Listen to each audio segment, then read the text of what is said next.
Siapa di sini yang setiap buka HP langsung ngerasa ketinggalan? Lihat orang lain udah sejauh itu, sementara kamu ngerasa masih di titik yang sama. Dan anehnya, makin kamu coba ngejar, makin capek rasanya. So, di video ini, kamu bakal sadar satu hal yang mungkin selama ini kamu salah pahami. Bisa jadi kamu nggak tertinggal, tapi kamu cuma terlalu terburu-buru. Pernah nggak kamu ngerasa kalau dunia ini jalannya terlalu cepat, sampai kamu sendiri bingung harus ngikutin dari mana? Baru juga mulai hari, tapi rasanya udah ketinggalan. Buka HP sebentar aja. Langsung disuguhi orang-orang yang kelihatannya lebih dulu sampai. Ada yang sudah sukses di usia muda, ada yang naik jabatan, ada yang kelihatan produktif banget, dan ada juga yang lagi menikmati hidupnya dengan liburan ke sana-sini. Lama-lama tanpa sadar, kita jadi ngebandingin diri sendiri. Kita mulai ngerasa kurang, ngerasa lambat, dan akhirnya ngerasa bersalah cuma karena lagi diam atau istirahat. Pertanyaan pentingnya, kenapa sih kita langsung menganggap harus selalu produktif? Kenapa istirahat terasa seperti kemunduran? Seolah-olah setiap waktu harus diisi dengan sesuatu yang bernilai. Kalau enggak, berarti kita gagal memanfaatkan waktu. Pola pikir kayak gini sebenarnya pelan-pelan bikin kita capek sendiri. Kita jadi susah ngerasa cukup, karena selalu ada standar baru yang kita kejar, yang kadang bahkan bukan dari diri kita sendiri. Kita hidup di masa dimana kesibukan sering dianggap sebagai pencapaian. Jadwal penuh terlihat keren. Capek dianggap bukti kerja keras. Dan tanpa sadar, kita ikut masuk ke pola itu. Kita mulai memaksakan diri buat terus bergerak, terus produktif, terus melakukan sesuatu. Bahkan saat badan sebenarnya butuh istirahat, pikiran kita tetap jalan. Lagi makan sambil buka HP, lagi istirahat tapi kepikiran kerjaan. Bahkan mau tidur pun masih mikirin besok harus ngapain.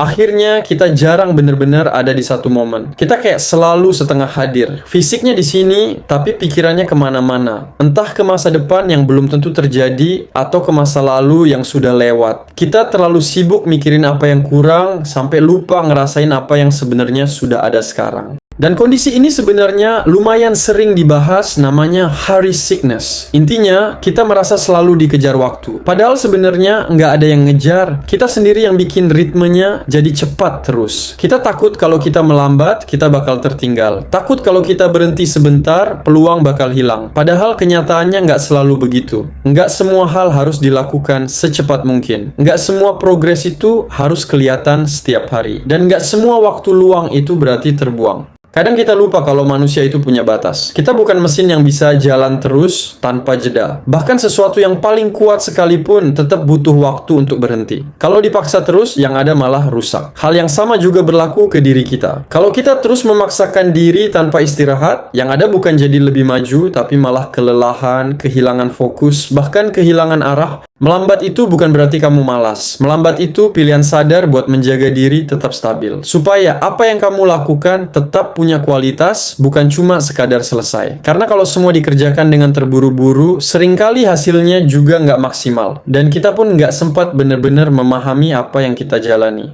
Selain itu, kalau kita terlalu fokus ke tujuan, kita sering kehilangan momen di tengah proses. Kita sibuk pengen cepat sampai, tapi nggak pernah benar-benar merasakan perjalanan itu sendiri. Padahal justru disitulah sebagian besar hidup terjadi. Bukan di hasil akhirnya, tapi di prosesnya. Coba bayangin kalau semua hal dalam hidup kamu selalu kamu lakukan dengan terburu-buru. Makan jadi sekadar kenyang, bukan dinikmati. Jalan jadi sekadar pindah tempat, bukan pengalaman. Bahkan waktu istirahat pun jadi nggak benar-benar terasa karena pikiran tetap sibuk. Lama-lama semuanya terasa datar, nggak ada yang benar-benar kena. Makanya penting buat mulai sadar sama ritme diri sendiri. Nggak harus sama kayak orang lain. Nggak harus selalu cepat. Kadang justru dengan melambat, kamu bisa lebih peka sama apa yang kamu lakukan. Kamu jadi lebih ngerti, lebih sadar, dan lebih bisa menikmati hal-hal kecil yang sebelumnya terlewat. Dan ini bukan soal berubah total dalam sehari. Nggak harus langsung jadi orang yang super tenang atau super mindful. Cukup mulai dari hal kecil. Misalnya, pilih satu aktivitas yang biasanya kamu lakukan dengan buru-buru, lalu coba lakukan lebih pelan dari biasanya. Nggak perlu ekstrim, cukup lebih sadar aja. Kalau lagi makan, coba fokus ke makanannya. Kalau lagi jalan, coba perhatiin sekitar. Kalau lagi mandi, rasain airnya tanpa mikirin hal lain. Hal sederhana kayak gini kelihatannya sepele, tapi efeknya bisa bikin kamu lebih hadir.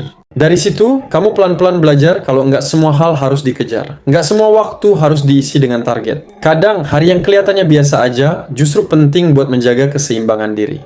Belajar juga buat ngomong ke diri sendiri, hari ini nggak apa-apa kalau nggak produktif banget. Bukan berarti jadi malas, tapi ngerti kapan harus jalan dan kapan harus berhenti. Karena kalau kamu terus memaksakan diri tanpa jeda, kamu bisa kehilangan energi buat hal-hal yang sebenarnya lebih penting. Dan pada akhirnya, hidup ini bukan tentang siapa yang paling cepat sampai. Karena semua orang juga punya waktunya masing-masing. Dan jalan hidup tiap orang juga beda-beda. Membandingkan diri dengan orang lain yang punya kondisi berbeda, itu cuman bikin kita makin jauh dari rasa cukup. Yang lebih penting adalah seberapa sadar kamu menjalani hidup kamu sendiri. Seberapa banyak momen yang benar-benar kamu rasakan, bukan sekadar dilewati. Jangan sampai kamu terlalu sibuk mengejar sesuatu di depan, sampai lupa kalau dulu kamu pernah berharap ada di posisi kamu yang sekarang. Dan kalau dipikir lagi, mungkin kamu nggak benar-benar tertinggal. Kamu cuma lagi jalan dengan kecepatan yang berbeda. Pelan bukan berarti kalah, dan itu bukan masalah. Jadi nggak apa-apa kalau hari ini kamu nggak lari. Nggak apa-apa kalau kamu memilih jalan lebih pelan. Selama kamu tetap bergerak, tetap sadar, dan tetap tahu arahmu, itu sudah cukup.